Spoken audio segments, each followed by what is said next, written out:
Hi ಎಲ್ಲ ಸಿನಿಪ್ರಿಯರಿಗೂ ಈ ನಿಮ್ಮ ಫಿಲ್ಮಿ ಚಾಟಿ ಮಾಡುವ ನಮಸ್ಕಾರಗಳು.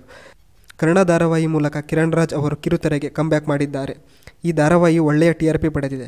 ಕನ್ನಡತಿ ಧಾರಾವಾಹಿ ಬಳಿಕ ಅವರು ಸಿನಿಮಾಗಳಲ್ಲಿ ತೊಡಗಿಕೊಂಡರು. ಈಗ ಜಾಕಿ 42 ಸಿನಿಮಾ ಕೆಲಸಗಳ ಮಧ್ಯೆಯೇ ಅವರು ಕಿರುತೆರೆಗೂ ಸಮಯ ಮೀಸಲಿಟ್ಟಿದ್ದಾರೆ. ಇದಕ್ಕೆ ಕಾರಣ ಏನೆಂಬುವ ವಿಚಾರವನ್ನು ಸ್ವತಃ ಕಿರಣ್ ರಾಜ್ ಅವರೇ ಹೇಳಿದ್ದಾರೆ. ಕಿರಣ್ ರಾಜ್ ಅವರು ನಾಯಕನಾಗಿ ನಟಿಸುತ್ತಿರುವ ಜಾಕಿ 42 ಚಿತ್ರಕ್ಕೆ ಋತಿಕಾ ಶ್ರೀನಿವಾಸ್ ನಾಯಕಿಯಾಗಿ ಆಯ್ಕೆಯಾಗಿದ್ದಾರೆ.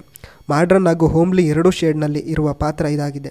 ಋತಿಕಾ ಶ್ರೀನಿವಾಸ್ ಯೋಗರಾಜ್ ಭಟ್ ಸಿನಿಮಾಸ್ ಹಾಗೂ ರವಿ ಶಾಮನೂರು ನಿರ್ಮಾಣದ ಉಡಾಳ್ ಚಿತ್ರದಲ್ಲಿ ನಾಯಕಿಯಾಗಿ ಅಭಿನಯಿಸಿದ್ದಾರೆ. ಸದ್ಯ ತೆಲುಗು ಒಂದರ ಚಿತ್ರೀಕರಣದಲ್ಲಿ ಬ್ಯುಸಿಯಾಗಿರುವ ಅವರು ಸದ್ಯದಲ್ಲೇ ಜಾಕಿ 42 ಚಿತ್ರತಂಡ ಸೇರಿಕೊಳ್ಳಲಿದ್ದಾರೆ. ಜಾಕಿ 42 ಹಾರ್ಸ್ ರೇಸ್ ಹಿನ್ನೆಲೆಯಲ್ಲಿ ಕತೆ ಸಾಗುತ್ತದೆ. ಗೋಲ್ಡನ್ ಗೇಟ್ ಸ್ಟುಡಿಯೋಸ್ ಬ್ಯಾನರ್ನಲ್ಲಿ ಭೈರತಿ ಸತ್ಯನಾರಾಯಣ ಈ ಚಿತ್ರವನ್ನು ನಿರ್ಮಿಸುತ್ತಿದ್ದಾರೆ. ತೆಲುಗು ಹಾಗೂ ತಮಿಳಿನ ಜನಪ್ರಿಯ ಚಿತ್ರಗಳಿಗೆ ಸಂಗೀತ ನೀಡಿರುವ ಖ್ಯಾತ ಸಂಗೀತ ನಿರ್ದೇಶಕ ವಿನೋದ್ ಯಜಮನಿ ಜಾಕಿ 42 ಸಿನಿಮಾಗೆ ಸಂಗೀತ ನೀಡುತ್ತಿದ್ದಾರೆ. ತಂತ್ರಜ್ಞಾನ ತಂಡದಲ್ಲಿ ರಾಘವೇಂದ್ರ ಬಿ ಕೋಲಾರ್, ಉಮೇಶ್ RB, ಸತೀಶ್ ಪೆಡ್ರೂರು ಕೆಲಸ ಮಾಡುತ್ತಿದ್ದಾರೆ. ಕನ್ನಡ, ತಮಿಳು ಹಾಗೂ ತೆಲುಗಿನ ಹೆಸರಾಂತ ಕಲಾವಿದರು ತಾರಾಗಣದಲ್ಲಿದ್ದಾರೆ. ಈಗಾಗಲೇ ಹಾರ್ಸ್ ರೇಸ್ ಭಾಗದ ಚಿತ್ರೀಕರಣ ಬೆಂಗಳೂರಿನಲ್ಲಿ ನಡೆಯುತ್ತಿದೆ. ಸದ್ಯದಲ್ಲೇ ಚಿತ್ರದ ಟೀಸರ್ ಬಿಡುಗಡೆಯಾಗಲಿದೆ ಎಂದು ನಿರ್ದೇಶಕ ಗುರುತೇಜ್ ಶೆಟ್ಟಿ ತಿಳಿಸಿದ್ದಾರೆ. ಇನ್ನು ಕನ್ನಡ ಸೀರಿಯಲ್ ಬಗ್ಗೆ ಮಾತನಾಡಿದ ಕಿರಣ್ ರಾಜ್, ಜಾಕಿ 42 ಸಿನಿಮಾದಿಂದಾಗಿ ಕನ್ನಡ ಸೀರಿಯಲ್ನಿಂದ ಹೊರಬರುತ್ತಾರೆ ಎಂದು ಗುಮಾನಿ ಹರಡುತ್ತಿದೆ. ಇದಕ್ಕೆ ಪ್ರತಿಕ್ರಿಯಿಸಿದ ಕಿರಣ್ ರಾಜ್ ಹೀಗೆ ಹೇಳಿದ್ದಾರೆ. ನಾನು ನಟನಾಗಿ ಒಂದು ಪಾತ್ರ ಮಾಡ್ತಾ ಇದ್ದೀನಿ ಅಷ್ಟೇ. ಹೀಗಾಗಿ ತೆರೆ ಮೇಲೆ ಅವರಿಗೆ ಆ ಪಾತ್ರ ಕಾಣಬೇಕೇ ಹೊರತು ನಾನು ಕಾಣಬಾರದು. ನನಗೆ ಏನು ಬೇಕೋ ಅದನ್ನು ಮಾಡೋಕ್ಕೆ ಆಗಲ್ಲ. ಜನರು ಏನನ್ನು ಇಷ್ಟಪಡ್ತಾರೋ ಅದನ್ನು ಮಾಡಬೇಕು. ಪಾತ್ರಗಳಲ್ಲಿ ಎಕ್ಸ್ಪೆರಿಮೆಂಟ್ ಮಾಡುತ್ತಲೇ ಇರಬೇಕು.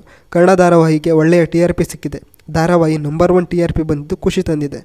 ಜನರು ನನ್ನನ್ನು ಪ್ರೀತಿಯಿಂದ ಸ್ವೀಕರಿಸಿದ್ದಾರೆ. ಒಂದೊಳ್ಳೆಯ ಕತೆ ಸಿಕ್ಕರೆ ಟಿವಿಯಲ್ಲಿ ಮಾಡಬೇಕು ಎಂದುಕೊಂಡಿದ್ದೆ. ಆಗ ಕನ್ನಡ ಬಂತು. ನಾನು ಧಾರಾವಾಹಿ ಮಾಡಲು ನನ್ನ ಅಜ್ಜಿ ಕೂಡ ಕಾರಣ. ಅವರಿಗೆ 70 ವರ್ಷ ಆಗಿದೆ. ಅವರು ಊರಿನಲ್ಲಿ ಇರುತ್ತಾರೆ.